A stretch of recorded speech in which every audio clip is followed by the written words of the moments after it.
खुशामदीद, बहुत बहुत स्वागत, बहुत बहुत शुक्रिया आप सभी का हमारे साथ जुड़ने के लिए। कार्यक्रम आप देख रहे हैं 5 का पंच और इस प्रोग्राम में हमारी कोशिश रहती है कि दिल्ली से लेकर जम्मू कश्मीर तक बड़ी खबरें, ताजा तरीन डेवलपमेंट्स आप तक पहुंचाई जाएं।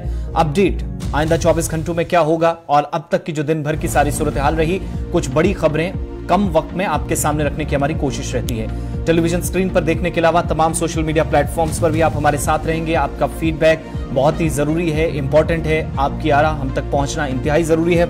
उस पर भी साथ साथ अपने कमेंट्स हमारी लाइव नशरियात पर यूट्यूब और फेसबुक पर करते रहिएगा। सवालात, आपकी कोई तजवीज़, वो सारी चीज़ें हम साथ साथ देखते हैं। लेकिन प्रोग्राम का तय फॉर्मेट है, वो कुछ बड़ी खबरें हैं, उनकी तरफ हमें बढ़ना है। शुरुआत इस प्रोग्राम की होती है टॉप 5 के साथ। 5 वो बड़ी खबरें जो आप हमारी ऑफिशियल वेबसाइट या फिर तमाम बाकी जो सोशल मीडिया प्लेटफॉर्म्स हैं उन पर आप सबसे ज्यादा पढ़ते और देखते हैं, या दुनिया के अंदर हलचल जिन खबरों को लेकर है, जिन पर डिबेट्स, डिस्कशन सबसे ज्यादा होते हैं।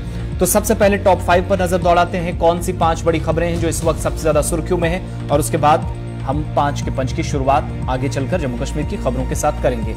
शुरुआत में पहली तस्वीर आपके सामने है टॉप 5 में। यह खबर इस वक्त सबसे ज्यादा सुर्खियां बटोर रही है और यह है पाकिस्तान की तस्वीर। लेकिन इसमें भारत का भी रोल है, क्योंकि पाकिस्तान के अंदर आमतौर पर इफ्तार पार्टी जो है पाकिस्तान की फॉरेन मिनिस्ट्री की तरफ से, विदेश मंत्रालय की तरफ से दी जाती है, और इस बार फिर वैसा ही हुआ।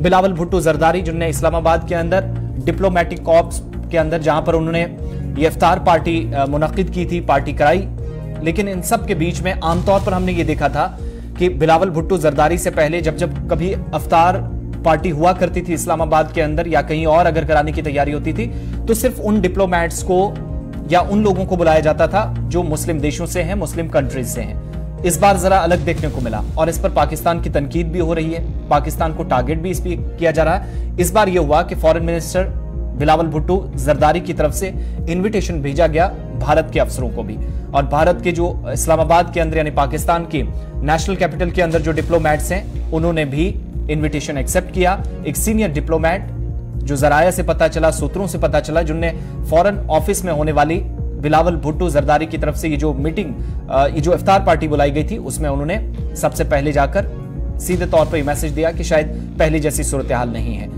भारत और पाकिस्तान जब कभी इस तरह की इफ्तार पार्टियां करते हैं, भारत की तरफ से भी इस्लामाबाद के अंदर की जाती है या दिल्ली के अंदर होती है, तो हाई कमिश्नर्स के जो ऑफिशियल्स हैं उनको बुलाया जाता है। लेकिन एक दूसरे को भारत पाकिस्तान बुलाए ये बहुत कम देखा जाता था। लेकिन इस बार इंडियन डिप्लोमेट का पाकिस्तान के अंदर डिनर पार्टी में, इफ्तार पार्टी में इस्लामाबाद के अंदर होना, ये बताता है कि मुमकिन तौर पर आने वाले कुछ दिनों के अंदर हाई लेवल पर दोनों मुल्क एक साथ आ सकते हैं। कुछ बड़ी मीटिंग्स जो होने जा रही हैं, जिनमें पाकिस्तान की जो डिफेंस मिनिस्ट्री या फॉरेन मिनिस्ट्री है, वो शायद शंघाई कोऑपरेशन ऑर्गेनाइजेशन यानी एससीओ का जो इजलास होगा भारत के अंदर इस बार मेजबानी है, तो वहां पर शायद पाकिस्तान अपनी नुमाइंदगी कर सकता है या किसी नुमाइंदे को भेज सकता है या खुद मिनिस्टर्स आ सकते हैं। अगर फिजिकली नहीं आए तो शायद डिप्लोमेटिक स्तर पर यह भी हो कि वीडियो कॉन्फ्रेंसिंग के जरिए वो अपना हिस्सा डालें, अपनी बात रखें।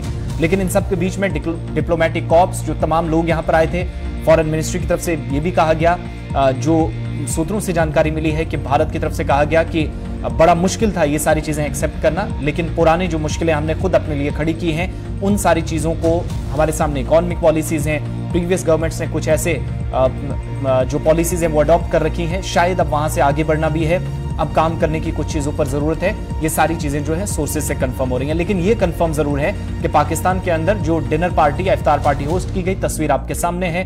तमाम जो फॉरेन डिप्लोमेट्स थे अलग अलग देशों के, उसमें भारत के इंडियन ऑफिशियल्स, टॉप ऑफिशियल्स थे, वो भी यहां पर पहुंचे। तो एक बार फिर भारत और पाकिस्तान थोड़े से सही नजदीक आते हुए नजर आ रहे हैं। ये पहली खबर थी टॉप 5 में। अब दूसरी खबर की तरफ चलेंगे। बात सऊदी अरब की करते हैं, क्योंकि सऊदी अरब ने अपने जो शहरी हैं, नागरिक हैं, उनको 2 अफ्रीका के ममालिक से सफर करने से रोक दिया है। और अलग अलग रिपोर्ट्स पहले सामने आ रही थी। अब जो लोकल मीडिया है अरब का, उसकी रिपोर्ट्स के मुताबिक सऊदी हुकूमत की तरफ से अफ्रीकी मुल्क गिनी और तंजानिया में मारबर्ग वायरस नाम की एक और वबा फैल गई है। कोरोना वायरस की तरह एक और बीमारी यहां पर पहुंची है और अपने शहरियों को दोनों मालिक के सफर से रोक दिया है। ये सफर से रोकना इसलिए भी जरूरी है क्योंकि अब आगे हज की तैयारियां चल रही हैं और सऊदी वजारत की जानिब से जो हेल्थ मिनिस्ट्री है, स्वास्थ्य मंत्रालय है सऊदी अरब का, उसकी तरफ से जो हिदायत जारी की गई हैं, उसके मुताबिक शहरी बीमारी पर काबू पाए जाने तक इन 2 मुल्कों का, इन 2 देशों का सफर नहीं करेंगे। 2 मालिक में पहले से मौजूद जो सऊदी शहरी हैं, उनको भी लोकल एडमिनिस्ट्रेशन की तरफ से से जो हिफाजती गाइडलाइंस हैं, जो वहां पर इकदाम किए गए हैं, उनके मुताबिक हिदायत करने की, उन पर या अमल करने की जरूरत पर जोर दिया गया है। दूसरी जानिब ओमान की तरफ से भी अपने शहरियों को इन 2 अफ्रीकी मुल्क के सफर पर फौरी तौर पर रोक दिया गया है। गिनी और तंजानिया, जहां पर एक नई किस्म की बीमारी फूट पड़ी है, और अरब मीडिया रिपोर्ट्स के मुताबिक मार्बर्ग वायरस से गिनी में अब तक हलाकतों की तादाद 9 हो गई है, जबकि मजीद इजाफे का खदशा है। 9 लोगों ने अपनी जान गंवा दी है। पिछले हफ्ते तंजानिया में, जहां पर मार्बर्ग नामी वायरस जो है, 5 हलाकतों की तस्दीक इस वायरस से की जा चुकी है। वायरस की अलामत में शदीद बुखार, खून का रिसाव या अज़ा का खराब होना शामिल है, जबकि ये वायरस अफ्रीका से ही सामने आने वाला वायरस है, उसी एरिया के अंदर जहां पर एबोला नाम का भी एक वायरस आया था, परेशानियां बढ़ी थी। ये एक तरफ की सूरत हाल। ओमान और सऊदी अरब ने अपने शहरियों को रोक दिया, हज के लिए भी तैयारियां हैं, तो बिना किसी खलल के कामकाज चल सके उस पर सबका फोकस है। ये दूसरी बड़ी खबर थी। तीसरी खबर आज की यह है जम्मू कश्मीर से, केंद्र शासित प्रदेश से, मरकज के ज़ेर इंतजाम इलाके से, क्योंकि लोकल अदालत जम्मू के अंदर 1990 में श्रीनगर के अंदर जहां पर एक दहशतगर्दाना हमला हुआ था, इंडियन एयरफोर्स यानी IAF के 4 एहलकारों की हलाकत के सिलसिले में JKLF के सरबराह मोहम्मद यासीन मलिक, जो इस वक्त उम्र कैद की सजा भी काट रहे हैं, दिल्ली की तिहाड़ जेल में बैरक नंबर 7 में रखा गया था। यासीन मलिक समेत 6 मुल्जिमान की शनाख्त को आज मौखर कर दिया गया, यानी जो आगे प्रोसेस होना था, आई विटनेस उनको पहचानने वाले थे, सारी चीजें आगे बढ़नी थी, वो आज नहीं हो सका। CBI की चीफ प्रोसिक्यूटर मोनिका कोहली के मुताबिक अदालत में कुछ मुल्जिमान की अदमदस्त मौजूदगी, यानी वो वहां पर नहीं पहुंच सके, उसकी वजह से ये जो शनाख्त का सिलसिला था, जो जिन लोगों ने पहचानना था इन सबको, इनमें यासीन मलिक भी था, बाकी तमाम 6 लोग थे, तो इनकी शनाख्त करनी थी, लेकिन ये सिलसिला आगे नहीं बढ़ सका। 2 चश्मदीद या जो गवाह थे, इनमें से एक की जर्राह के लिए आए तो थे, लेकिन एक को चूंकि वहां पे सारे ये जो आई विटनेस थे वो मौजूद नहीं थे, इसलिए उनकी शनाख्त के लिए आमादगी जाहिर की। और यासीन मलिक जो दिल्ली के तिहाड़ जेल में बंद है, बहुत मशहूर केस है ये, जम्मू कश्मीर की बात हो, वीडियो कॉन्फ्रेंसिंग के जरिए आज वो फिर से मौजूद रहे। उनको जम्मू जाने का मौका तो नहीं मिला, ना अभी तक इस तरीके से सिक्योरिटी वजूहात की बिना पर उन जाने की इजाजत मिली, लेकिन 2 चश्मदीद गवाह जर्राह के लिए आए जरूर थे। इनमें से एक मुल्जिम की शनाख्त पर आमादगी जाहिर की गई। चूंकि कुछ मुल्जिमान अदालत में मौजूद नहीं थे, इसलिए शनाख्त की अगली समाअत मौखर कर दी गई, यानी आज नहीं हो सका। और senior additional advocate general Monika Kohli की तरफ से यह जानकारी दी गई। उन्होंने ये भी कहा कि दूसरी जो ऐनी शाहिद हैं या जो आई विटनेस हैं, उनकी जर्राह भी मुकम्मल, जो काम था वो मुकम्मल कर लिया गया, लेकिन उसने मुल्जिम की शनाख्त करने से आजिज़ी का इजहार किया। लिहाजा अभी जो स्पेशल टाडा कोर्ट है, उसने पहले इस मामले में जम्मू कश्मीर लिबरेशन फ्रंट यानी JKLF के सरबराह और कई दीगर के खिलाफ अलग अलग इल्जामात तय किए हैं। साथ ही साथ जम्मू कश्मीर के साबिक वज़ीर आला महबूबा मुफ्ती की जो बहन है रुबिया सईद, उनके अगवा से मुतल्लिक एक और फर्द जुर्म आयद की थी। 1989 का वो भी केस था, तो वहां से भी बहुत सारी चीजें इस केस के साथ जोड़कर देखी जा रही थी। लेकिन यासीन मलिक और 6 दिगर के खिलाफ 16 मार्च 2020 को 4 IAF एहलकारों के कत्ल में इल्जामात आयद किए गए थे, और अदालत ने पिछले साल 11 जनवरी को इस पर रुबैया का जो अगवाकारी का केस था, जो किडनैपिंग का केस था, इसमें मलिक समेत 9 दिगर के खिलाफ इल्जामात तय किए थे। ये सारा सिलसिला अब अगली समाअत जो है मई में होगी। फिलहाल आज ये कार्रवाई आगे नहीं बढ़ सकी है, क्योंकि जो आई विटनेस थे वो सारे अदालत के अंदर नहीं पहुंच सके। चौथी बड़ी खबर जम्मू कश्मीर को लेकर ही CAG, जो एक बड़ा इदारा है, मुल्क के अंदर हिसाब किताब रखता है, कंट्रोलर एंड ऑडिटर जनरल यानी CAG, जिसने आज अपना काम ऑनलाइन शुरू कर दिया है, पेपरलेस एक तरह से हो गया है। लेकिन जम्मू कश्मीर को लेकर कुछ बड़ी रिपोर्ट्स आ रही हैं और बहुत बड़े खुलासे हो रहे हैं। कल कुछ जम्मू कश्मीर बैंक को लेकर रिपोर्ट्स जो सामने आई थी, उसके बाद आज का जो है कुछ ऑटोनोमस बॉडीज जो हैं, खुद मुख्तार इदारे जम्मू कश्मीर के अंदर पिछले कई सालों से हिसाबो किताब देने में नाकाम साबित हुए हैं। ये CAG की रिपोर्ट में खुलासा हुआ। अब ये कहा गया कि जो अकाउंटिंग स्टैंडर्ड्स हैं, जो अकाउंटिंग के मयारात हैं, उन पर फोकस किया जाए, उन पर सही तरीके से उतरा जाए।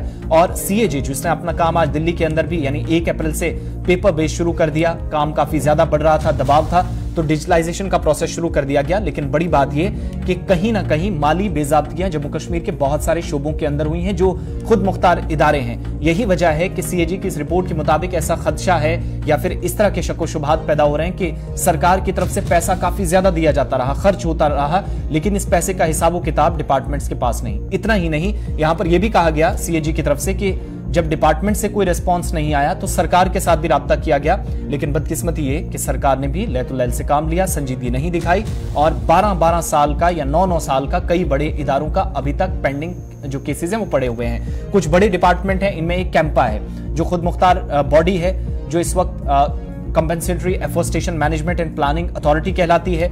इसके अलावा Sher Kashmir university of agriculture sciences and technology, Sher Kashmir university of agriculture science and technology Jammu और श्रीनगर दोनों, JK employees provident funds organisation, Jammu Kashmir housing board, J&K khadi and village industries board और J&K बिल्डिंग और बाकी जो कंस्ट्रक्शन का काम इसके पास होता है, और Jammu Kashmir state legal services authority, ये वो तमाम इदारे हैं जिन्होंने कई सालों का हिसाबो किताब ही नहीं दिया है। इनमें एक ताजा मिसाल कैंपा की है। 2008-9 में तकरीबन 12 साल हो गए, उससे पहले उसने हिसाब दिया था लेकिन 12 सालों का कोई पता नहीं। इसी तरीके से या तो नॉन सबमिशन, यानी ये जो प्रोसेस सारा चला है इसमें सबमिट कराने में, हिसाबो किताब देने में नाकाम साबित हुए, या फिर ताखीर से काम लिया जा रहा है। यही वजह है कि ऑटोनोमस बॉडीज ने बड़ी तादाद में फंड्स तो लिए हैं, अच्छा खासा पैसा मिला है, लेकिन शक की सुई जो है वो इन पर अटक रही है और सीएजी को लग रहा है कि फाइनेंशियल इरेगुलरिटीज हुई हैं, माली बेज़ाब्तियां हुई हैं। लिहाजा इसमें अब यह है कि सेक्शन 14 और 15 जो है वो किसी तंजीम का कामकाज जो है, उसकी ड्यूटीज क्या है, उसके पास पावर्स क्या हैं, कंडीशन ऑफ सर्विस क्या है, शराइत क्या है, वो सारी बताने का या इन कवानीन के मुताबिक उसके पास हक है कि वो जवाब दे सकती है। कोई जो सरबराह होता है या डिपार्टमेंट का हेड होता है वो अगर जवाब ना दे तो फिर सरकार की जिम्मेदारी हो जाती है। इन सब के बीच में अब ये शायद सवाल भी उठने लगे हैं कि ये बड़े इदारे अगर इस तरीके से जवाब नहीं देंगे तो फिर निचले लेवल पर काम करने वाले लोग जो हैं वो किस तरीके से जवाब देंगे, उनकी क्या जिम्मेदारियां तय की जाएंगी। पांचवी और बड़ी खबर वो भी जम्मू कश्मीर से और बाकी हिस्सों से जुड़ी है। IMD इंडियन मेट्रोलॉजिकल डिपार्टमेंट यानी भारत का जो मौसम विभाग है उसने बहुत बड़ी पेशेनगोई कर दी है कि 1 अप्रैल यानी आज की तारीख से लेकर जून के एंडिंग तक हालात थोड़े से खतरनाक होने वाले, इसलिए क्योंकि पिछले साल अगर गर्मी काफी ज्यादा थी, टेम्परेचर 40, 45, 42, 38, 36 के आसपास जा रहा था, तो जो नॉर्मल टेम्परेचर था अप्रैल और जून के दरमियान वो रिकॉर्ड्स टूटेंगे। इसलिए जो नॉर्मल हीट वेव रहती है उससे कहीं ज्यादा इस बार गर्मी पड़ने वाली है। बहुत सारे सेंट्रल एरियाज हैं, ईस्टर्न पार्ट के एरियाज हैं, नॉर्थ वेस्ट इंडिया है, इसके अलावा शुमाली भारत का हिस्सा जिसमें जम्मू कश्मीर और ऊपर वाले जो तमाम हिस्से ये आते हैं। इसके अलावा बिहार, झारखंड, उत्तर प्रदेश, उड़ीसा, वेस्ट बंगाल, छत्तीसगढ़, महाराष्ट्र, गुजरात, पंजाब, हरियाणा, IMD के जो डायरेक्टर जनरल हैं मुरुतुंजय महापात्रा, उनके मुताबिक आने वाले दिनों के अंदर थोड़ी सी परिस्थितियां अलग होंगी। अप्रैल और जून का महीना पिछली बार की तरह सर्द नहीं होगा और बेमौसम बरसात का होना जो आज जम्मू कश्मीर के अंदर भी शुरू हो चुकी है, यह भी परेशानी का कारण किसानों के लिए या उन तमाम लोगों के लिए जिन पर शायद जो निर्भर करते हैं कि मौसम ठीक रहे। ये सारी सिचुएशन हमारे सामने है। तो मौसम विभाग ने क्लियर कर दिया आने वाले ये 4-5 महीने, उनमें से अप्रैल और मई या जून तक के महीने जो हैं वो शिद्दत की गर्मी से हम सबको गुजरना पड़ेगा भारत के अलग अलग हिस्सों में, और ये सारा क्लाइमेटिक कंडीशंस का या इंसानी मुदाखलत का एक नतीजा भी है। ये 5 बड़ी खबरें थी 5 के पंच में, लेकिन अब आगे बढ़ेंगे और बड़ी खबर आपको इस वक्त बताएंगे। जम्मू कश्मीर के ताल्लुक से ये खबर है, लेकिन दिल्ली और इस्लामाबाद के अंदर पेशरफ्त हुई है पिछले दिनों, जहां पर हमने देखा कि एक तकरीब नई दिल्ली से लेकर टीटवाल सरहदी इलाके तक हुई, लेकिन गृह मंत्री अमित शाह की तरफ से जो प्रस्ताव था या कोशिश थी वो अब नतीजा शायद आहिस्ता आहिस्ता ही सही सामने आ रहा है। और इन सब के बीच में गृह मंत्री अमित शाह के सुझाव के बाद POK की तरफ से एक फैसला लिया गया है कि शारदा पीठ को खोलने के लिए अब बाकायदा एक करारदाद, एक प्रस्ताव पारित किया गया है। शारदा पीठ को खोलने के लिए POK की जो असेंबली है पाकिस्तान के ज़ेर-ए-इंतज़ाम कश्मीर के अंदर, विधानसभा है, वहां पर एक रेजोल्यूशन लाया गया और ये शारदा पीठ पर प्रस्ताव 29 मार्च को पारित किया गया। पाकिस्तान के पूर्व जो राजनयिक हैं, सफीर हैं अब्दुल बासित, उनकी तरफ से इसकी पुष्टि की गई है। उनका जो बयान सामने आया उसमें 2-4 चीजें उन्होंने क्लियर की। पाकिस्तान की तनकीद भी उन्होंने की, पाकिस्तान को उन्होंने कहीं ना कहीं इसके लिए टारगेट भी किया कि ये सारे मामलात आकर बलोचिस्तान और बाकी सारे इलाकों तक जुड़ते हैं, आप इस तरीके से जल्दबाजी में क्यों फैसले लेते हैं। यानी थोड़ा सा उनको इस फैसले से तकलीफ हुई जो उनकी बात से हमें लग रहा है। ट्वीट करके भी उन्होंने जानकारी दी कि जम्मू कश्मीर के अंदर सरहद पार यानी POK की असेंबली में एक बड़ा फैसला लिया गया। वो कहते हैं कि इससे हैरानी हुई और सरकारी तौर पर अगरचे इसकी तस्दीक होना बाकी है, लेकिन शारदा पीठ को खोलने के लिए POK की जो असेंबली है वहां पर एक प्रस्ताव लाया गया जो शेख रशीद की जो अवामी मुस्लिम लीग पार्टी है, जो इमरान खान के साथ सरकार में भी 3 से 3.5 सालों तक रही, उस पार्टी की तरफ से एक प्रस्ताव लाया गया और एक तरफ एक आवाज में उसको पारित भी कर दिया गया। इससे पहले हम अपने मेहमान के पास चलें। अब्दुल बासित जो कि एम्बेसडर रहे हैं, दिल्ली के अंदर भी काम किया है, पाकिस्तान के अंदर एक वसी तजुर्बा है, वो इस पर सवाल तो जरूर उठा रहे थे लेकिन उन्होंने ही अभी तक इसकी तस्दीक की है। उनका एक बयान सामने आया, पहले वो जरा आपको सुना दे, जिसमें उन्होंने पाकिस्तान की यानी POK की एक असेंबली के अंदर जो प्रस्ताव लाया गया उसकी पुष्टि उन्होंने किस तरीके से किया। पहले बयान जरा आपको दिखाते हैं। बताया था कि अमित शाह जो होम मिनिस्टर हैं भारत के, उन्होंने एक बयान दिया था कि हम चाहते हैं कि कॉरिडोर बनाएं, करतारपुर कॉरिडोर की तरह, जो कि मकबूजा जम्मू और कश्मीर को और आज़ाद जम्मू और कश्मीर को मिलाए, क्योंकि वो वहां पे शारदा पीर है आज़ाद जम्मू और कश्मीर में, तो वो उनके लिए उसकी एक मजहबी इम्पोर्टेंस है। जो हिंदू हैं या कश्मीरी पंडित्स हैं, तो उनके लिए एक कॉरिडोर बनाया, जैसा सिखों के लिए बनाया गया है, इस तरह उनके लिए भी होना चाहिए। तो शायद उसी प्रोपोजल से मुतासर होकर हमारी जो आज़ाद जम्मू और कश्मीर की असेंबली है, उन्होंने एक करारदाद पर पास कर दी। उन्होंने कहा जी हाँ, कॉरिडोर तो होना चाहिए, बड़ा जरूरी है। अब ये हमारे जो माशाल्लाह मेंबरान हैं, और ये सारे कश्मीरी हैं, मैं तो हैरान हो गया। और ये कश्मीरी, ये जो प्रोपोजल या ये जो आइडिया आया, ये अवामी मुस्लिम लीग जो शेख रशीद अहमद साहब की है, उनके पार्टी के एक मेंबर हैं, बट मुझे नाम उनका इस वक्त याद नहीं आ रहा, उन्होंने ये प्रोपोजल रेजोल्यूशन पेश की और सब ने उसको मुतफिका तौर पर वो भी कर लिया, अडॉप्ट भी कर लिया। अब ये बात नहीं सोचते कि करतारपुर कॉरिडोर जो हमने बनाया है, वो तो इंटरनेशनल बॉर्डर है पाकिस्तान और भारत का। उसमें तो चलिए हमने खास अरेंजमेंट की और उसमें हमने एक मैकेनिज्म एक डेवलप किया और वो बन गया। यहां तो कोई हमारा इंटरनेशनल बॉर्डर नहीं है। हम तो चाहते हैं कि ये जो लाइन ऑफ कंट्रोल है ये भी ना रहे और कश्मीरियों का उनको हक खुद इरादियत मिले, ताकि ये जितने भी मकबूजा कश्मीर है या आजाद कश्मीर है, ये एक हो जाएं। अब आप कॉरिडोर की बातें कर रहे हैं और अमित शाह ने जो बात की आप उसको ही री इन्फोर्स करें, मेरी समझ से ये बालातर है। कहना तो आपको ये चाहिए था, जो मैं कहता रहता हूं, कि अगर भारत इतना ही दिलचस्पी रखता है पाकिस्तान के साथ ताल्लुकात ठीक करने में, उनको नॉर्मलाइज करने में, तो सबसे पहले काम तो ये आप करें ना कि भारत से कहिए कि जो 2005 का मिसाल के तौर पर जो CBM था कश्मीर रिलेटेड, कि टूरिज्म होगा, कश्मीर से मकबूजा कश्मीर से लोग इधर आएंगे, आजाद कश्मीर से लोग उधर जाएंगे, पहले तो उसको बहाल करे। फिर 2007 का जो ट्रेड का मामला था दोनों कश्मीर के दरमियान, आजाद जम्मू और कश्मीर और मकबूजा जम्मू और कश्मीर, उसको बहाल करे। उसमें तो आप बात नहीं करते और आप बात कर रहे हैं कॉरिडोर की। मैं मतलब समझने से कासिर हूं कि ये किसके, ये क्यों इस किस्म के जो है आइडियाज हमारे जहनों में आते हैं। मैं अब इस नतीजे पे पहुंचा हूं कि बहुत से शायद हमारे जो कश्मीरी जो हमारे बैठे हैं लोग असेंबली में, उनको कश्मीर के तनाज़े का इल्म ही नहीं है और वो उसकी तारीख को जानते ही नहीं है। तो मेरा मशवरा ये है बैरिस्टर सुल्तान साहब को, और भारत में ऑब्वियसली इस पे बातचीत भी हो रही है कि देखिए उन्होंने भी अमित शाह की जो प्रोपोजल थी उसको कबूल कर लिया है। तो ये सारे इस वक्त मामलात गिलगित बल्तिस्तान से लेकर आजाद जम्मू और कश्मीर तक कोई कॉरिडोर की जो बात हुई है, ये सब एक ही इसका शाखसाना है। वो यही है कि बस जी जो स्टेटस को है इसके बेसिस पे ही कश्मीर के मामले को हल करें। अब कौन सी कुव्वतें इसके पीछे हैं वो भी हम जानते। पाकिस्तान के पूर्व राजनयिक अब्दुल बासित बात कर रहे थे और उन्होंने ही अभी तक तस्दीक की। सरकार के बयान का भी इस्लामाबाद से हमें इंतजार है। हमारे साथ इस पर बात करने के लिए डॉक्टर रमेश रैना साहब हैं, अध्यक्ष हैं ऑल इंडिया कश्मीरी समाज के, नई दिल्ली से हमें ज्वाइन किए हुए। बहुत शुक्रिया डॉक्टर साहब वक्त देने के लिए। मैं सबसे पहले आपका रिएक्शन इस अहम मामले पर लेना चाहूंगा, क्योंकि ये सारी वो कोशिशें हैं जो पिछले कई सालों से की जा रही थी और आपको लग रहा है कि अब उन कोशिशों का नतीजा भी सामने आया है। और अभी अगरचे सरकार की तरफ से पाकिस्तान से पुष्टि नहीं हुई है, लेकिन एक वो शख्स जो पाकिस्तान के कॉन्स्टिट्यूशनल पोस्ट पर हिंदुस्तान के अंदर बाकी कई मुल्कों के अंदर काम कर चुका है, वो सारी चीजें इसकी आधिकारिक तौर पर पुष्टि कर रहा है।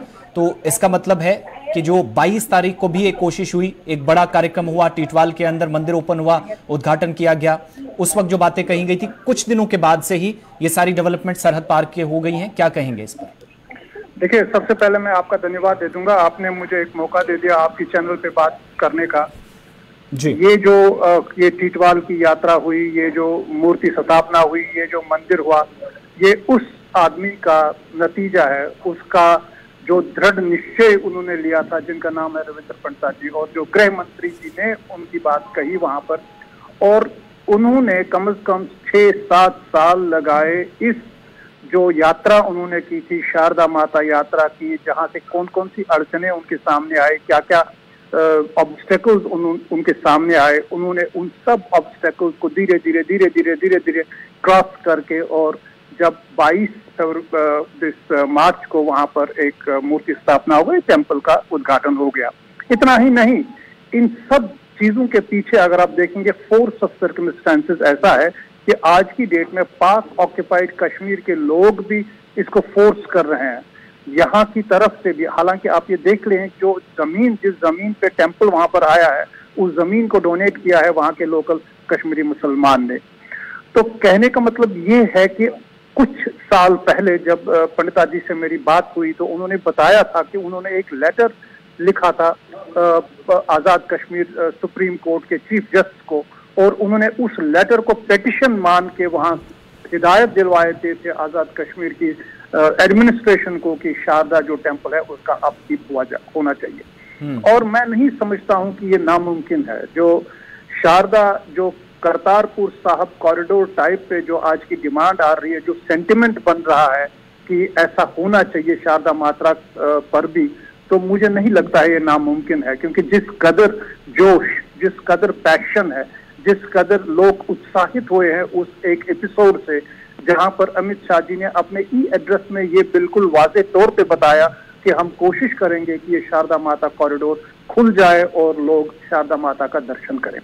इतना ही नहीं, शारदा माता टेम्पल जो है ये हमारे लिए बहुत मतलब रखता है। Sharada Mata means revival of Sharada civilisation. Sharada civilisation हमारे लिए बहुत उत्तम है, बहुत सुप्रीम हमारे लिए। आप ये मान लीजिए, जब कश्मीरी पंडितों का यज्ञोपवीत होता है, किसी भी कश्मीरी पंडित का या किसी भी पंडित का यज्ञोपवीत होता है, तो सिंबॉलिक तौर पे वो 2.5 कदम शारदा टेम्पल की ओर लेता है।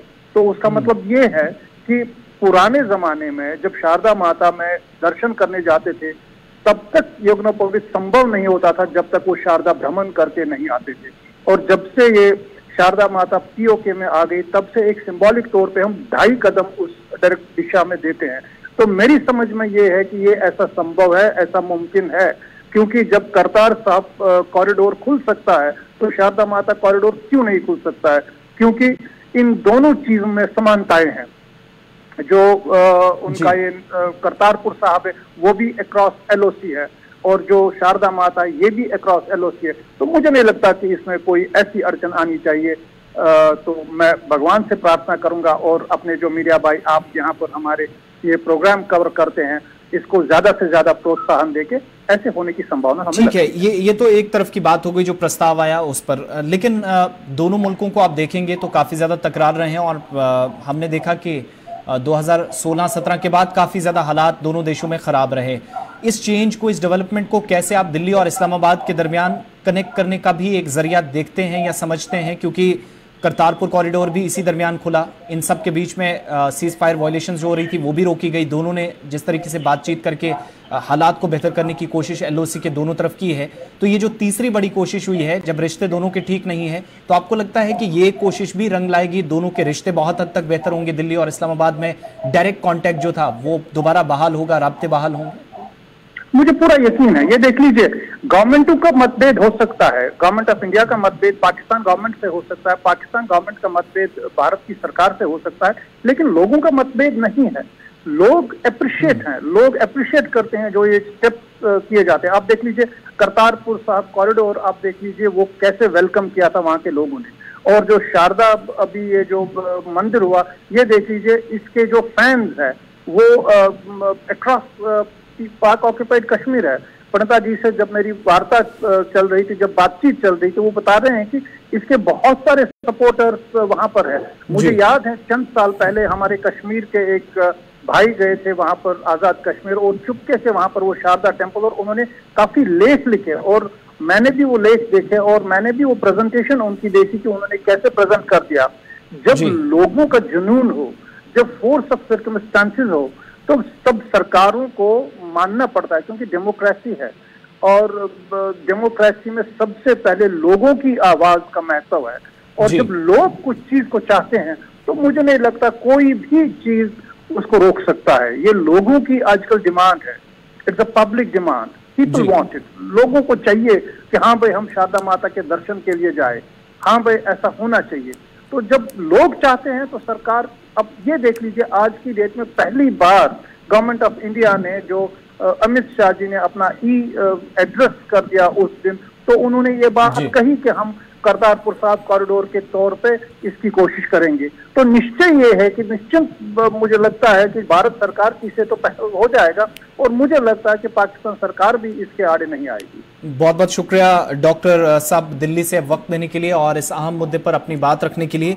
पाकिस्तान के अंदर एक करारदाद मंजूर की गई है पीओके असेंबली के अंदर। पीओके असेंबली में जो करारदाद लाई गई, सबसे पहले वो शेख रशीद की जो अवामी मुस्लिम लीग है, इमरान खान की पार्टी का हिस्सा थी, उसने लाई और उसके बाद सबकी मोहर इस पर लगी, एक तरफ से इसको पास कर दिया गया और अब वो रास्ते शायद और भी आसान खुलना हुए जिनको जो शुमाली इलाका है, जो उत्तरी एरिया है भारत और पाकिस्तान की सरहद का, यानी टीटवाल बॉर्डर, 22 तारीख को इस तरफ से मूर्ति की स्थापना हुई, पुराना मंदिर दोबारा जहां पर पूजा अर्चना शुरू की गई, गुरुद्वारा भी वहां पर तामीर हो रहा है। तो उस टीटवाल वाले सेक्टर से अब आर पार रास्ता भी हो, कॉरिडोर बने, राहदारी हो, पुराने रास्ते जो है दोबारा खुले, कश्मीरी पंडित पार जाएं, वहां से इस तरफ लोग आएं, तो वो सिलसिला दोबारा शायद जल्द शुरू होते देख सकते हैं, क्योंकि एक कोशिश जो है वो पाकिस्तान की तरफ से। और पीओके के अंदर फैसला हो, ऐसा नहीं हो सकता कि इस्लामाबाद को पता ना हो। ये शायद बहुत हद तक इंटरलिंक्ड होने वाली बात है। आने वाले दिनों में शायद इस पर और भी डेवलपमेंट्स हो। सरहदों की बात हो रही है तो एक और बड़ी खबर आपको बताएं, क्योंकि सीमा के आसपास पर्यटन को बढ़ावा देने के लिए भारत सरकार की तरफ से कई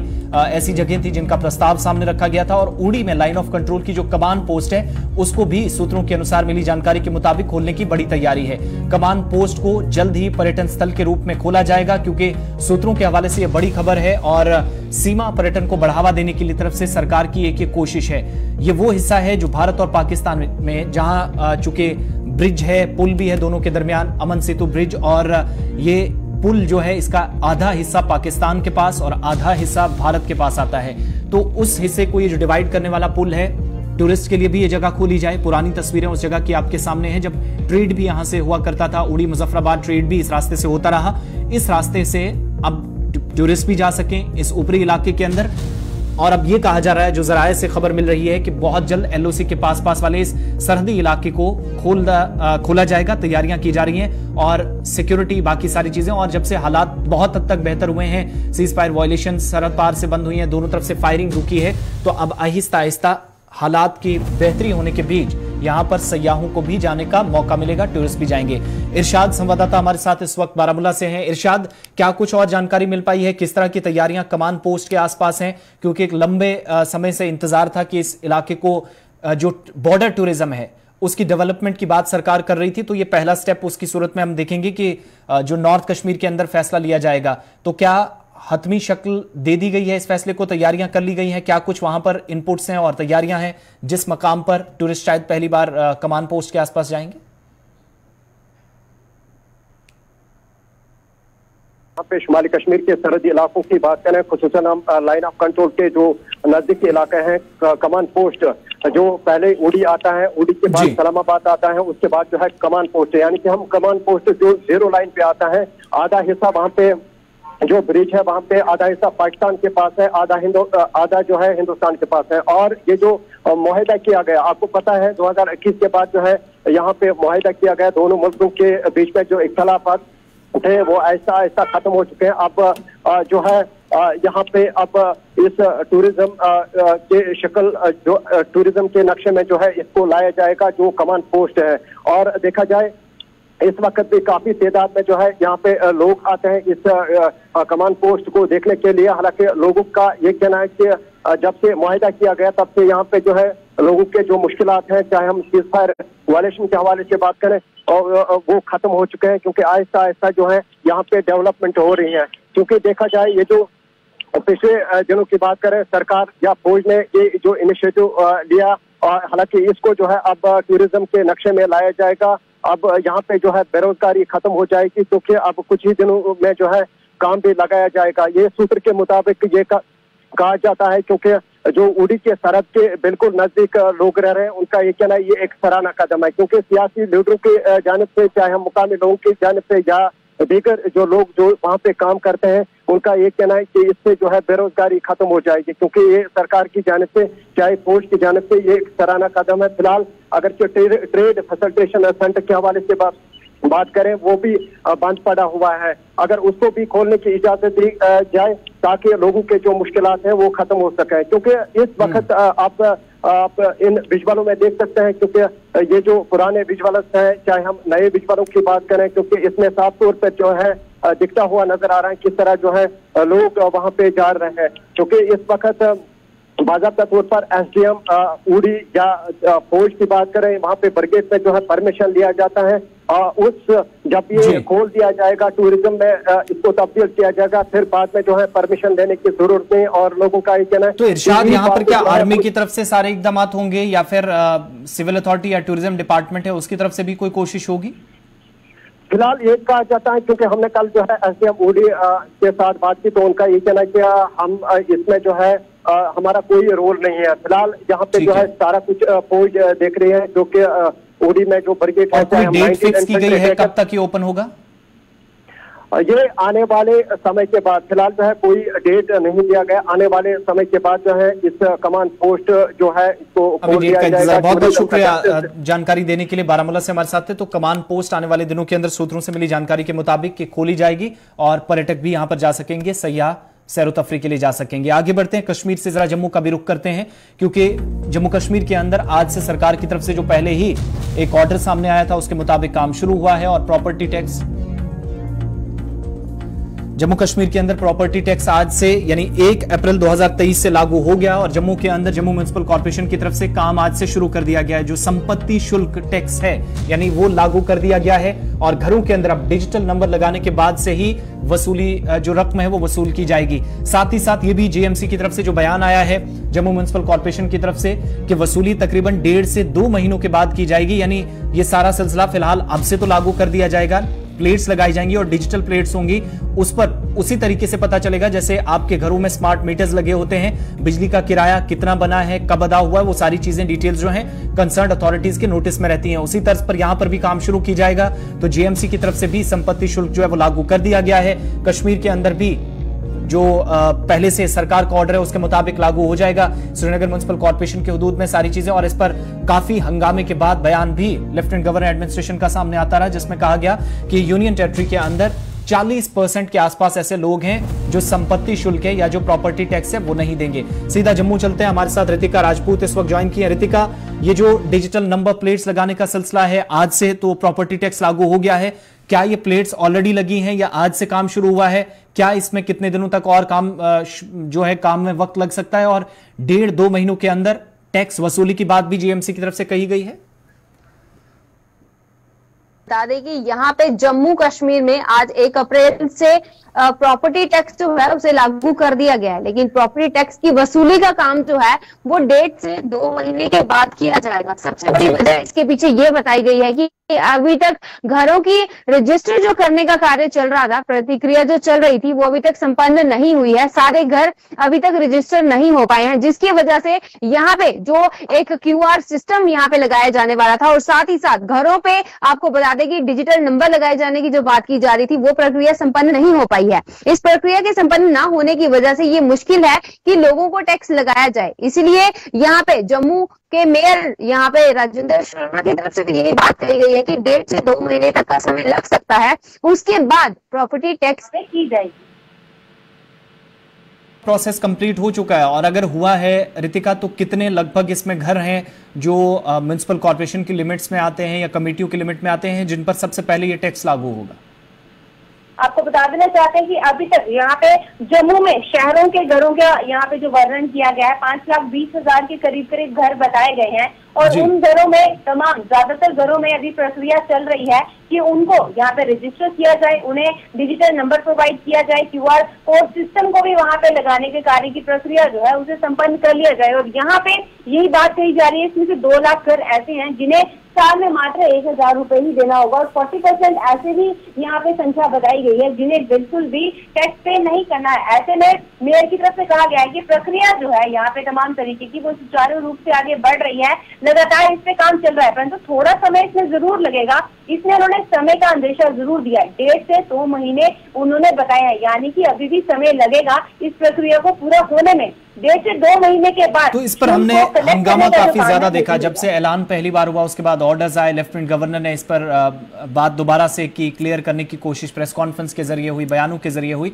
जीएमसी की तरफ से यह भी कहा गया कि 5,20,000 से ज्यादा घर जो शहर के अंदर इस वक्त हैं जिन पर यह टैक्स लगेगा, तो जो आम नागरिक हैं, शहरी है, वो किस तरीके से आप इस फैसले को दे रहे हैं? लेफ्टिनेंट गवर्नर प्रशासन जो कह रहा था कि आप सुझाव भी दीजिएगा, आपके कहने के मुताबिक काम होगा, संकल्प करने के लिए सरकार के पास आपके जो प्रस्ताव हैं, सुझाव है, भेजे जाएंगे, तो थोड़ी से वो इस फैसले से सहमत नजर आ रहे हैं? आप भी कुछ बेचैनी है शहरियों में, सिटीजन्स के अंदर?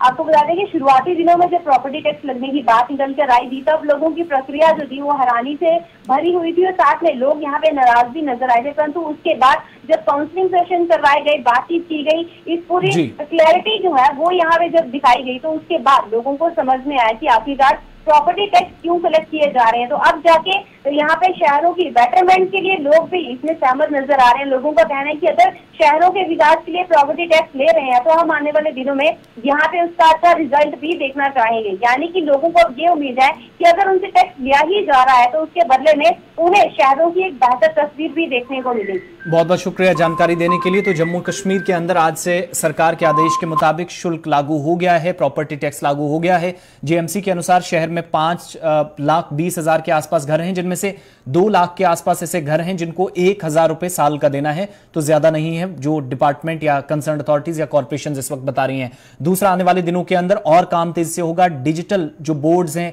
वो घरों के अंदर लगाने की तैयारी है और इससे यह होगा कि जो डिजिटल नंबर लगाया जाएगा उस तर्ज पर पता चलता रहेगा कि किसने टैक्स दिया है या किसने नहीं। दूसरी बात यह है कि यहां पर जब आज से ये प्रॉपर्टी टैक्स लागू हुआ है तो जीएमसी के मुताबिक किसी भी तरीके के आपके सुझाव होंगे आप दीजिएगा, वो सरकार के पास पहुंचाए जाएंगे और इस सिलसिले में आने वाले दिनों के अंदर काम और भी तेजी के साथ शुरू कर दिया जाएगा। आगे बढ़ते हैं। कार्यक्रम के आखिर में आपको उन युवाओं की बात बताते हैं, उन नौजवानों की जो 11 से 12 दिन बीत गए सड़कों पर हैं, लेकिन आज एक बार फिर दमकल विभाग की जो भर्ती प्रक्रिया का मामला था उसमें जांच रिपोर्ट को जल्द सामने लाने की मांग तेज होती जा रही है, जोर पकड़ रही है। और आज जब जम्मू कश्मीर के अंदर मौसम बदला था, मूसलाधार बारिश हो रही थी, बारिश के बावजूद भी इन एस्पिरेंट्स ने तिरंगा उठाकर प्रदर्शन किया और इनमें अधिकतर ऐसे युवा हैं जो कश्मीर से, श्रीनगर से जम्मू आए हैं। और ये जो अभ्यर्थी हैं इन्होंने बारिश के बावजूद प्रदर्शन करके कहा कि 1 महीने का वक्त उस कमेटी को दिया गया था जिसने जांच करनी थी, लेकिन आज 3 महीने बीत गया, किसी से कोई जवाब नहीं आ रहा, कोई संजीदगी से मामले को नहीं देख रहा। इसके बाद जिम्मेदारी किसकी है ये तय किया जाए। रिपोर्ट सामने आनी चाहिए, कम से कम पता चले अगर कहीं पर इरेगुलरिटीज हुई हैं, कहीं पर धांधली हुई है वो भी पता चले और जो कसूरवार हैं वो भी सलाखों के पीछे जाए। एक तरफ से सरकार की तरफ से आर.के. गोयल की अध्यक्षता में जब कमेटी बनाई गई थी जो एडिशनल चीफ सेक्रेटरी थे, तो 1 महीने का वक्त दिया गया था, लेकिन 3 महीने कंप्लीट हो गए। रिपोर्ट ना आने के बाद नाराजगी इन नौजवानों में लगातार बढ़ रही है और आज बारिश जबरदस्त थी, ठंड थी, टेम्परेचर और नीचे आया था, लेकिन युवा सड़कों पर फिर भी थे। आज 11वां दिन भी सड़कों पर नौजवानों का भी था। हम श्रीनगर से यहाँ पे एस्पिरेंट्स आए हैं, 11th डे हमें यहाँ पे चल रहा है हंगर स्ट्राइक। तो गाँव जो हम पे एलजी एडमिनिस्ट्रेशन वो टस से मस नहीं हो रही है। अनफॉर्चुनेटली ये कहना पड़ता है आज यहाँ पे जोरदार बारिश हो रही है, हम तब भी यहाँ पे आए हैं। 11th डे हमें यहाँ पे हंगर स्ट्राइक है। मेहरबानी भराई करम ये वीडियो हम ये लाइव हम पहुँचाना चाहते हैं एलजी के पास। मेहरबानी भराई करम एलजी साहब हमें इंसाफ दीजिए। अभी बहुत तेज़ बारिश हो रही है, हमारे जो कपड़े हैं वो भी गीले हो गए हैं। हाथ जोड़ के मोहतबाना गुजारिश करते हैं कि हमें इंसाफ दीजिए। जो आपने इस पर कमेटी कानून की है वो कमेटी अभी तक रिपोर्ट सबमिट नहीं कर रही है। भराई करम उस कमेटी पे प्रेशर डाले, रिपोर्ट सबमिट कीजिए। हम यहाँ से अपने घरों में जाएंगे क्योंकि आज माह रमज़ान का महीना चल रहा है। ये महीना हम अपने घर वालों के साथ बिताना चाहते हैं, लेकिन शेम ऑन एलजी एडमिनिस्ट्रेशन, उन्होंने हमें सड़कों पे लाया है।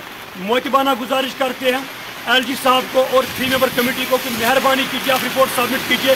हम यहाँ से घर जाएंगे क्योंकि हम इंडियन कॉन्स्टिट्यूशन को रेस्पेक्ट करते हैं। ये जो फ्लैग हमने इंडिया का फ्लैग हमने अपने पास रखा है, हम उसको रेस्पेक्ट करते हैं, लेकिन हम इंडियन हैं, लेकिन तब भी एलजी साहब हमारी बात को सुनने के लिए तैयार है। तो बारिश भी हो रही है, बदलते मौसम के बीच ठंड काफी ज्यादा है, नवरात्रे खत्म हो गए, वो भी सड़कों पर बीते, रमजान भी सड़कों पर बीत रहा है। फायर एंड इमरजेंसी के डिपार्टमेंट के जो उम्मीदवार हैं फायर एंड इमरजेंसी के, वो तमाम लोग अभी भी रिपोर्ट जल्द सामने आए ये मांग करने को लेकर प्रोटेस्ट कर रहे हैं, प्रदर्शन पर। तो 5 के पंच में फिलहाल मेरे साथ इतना ही। वक्त छोटे से ब्रेक का, ब्रेक के उस पार देखिएगा ग्राउंड रिपोर्ट।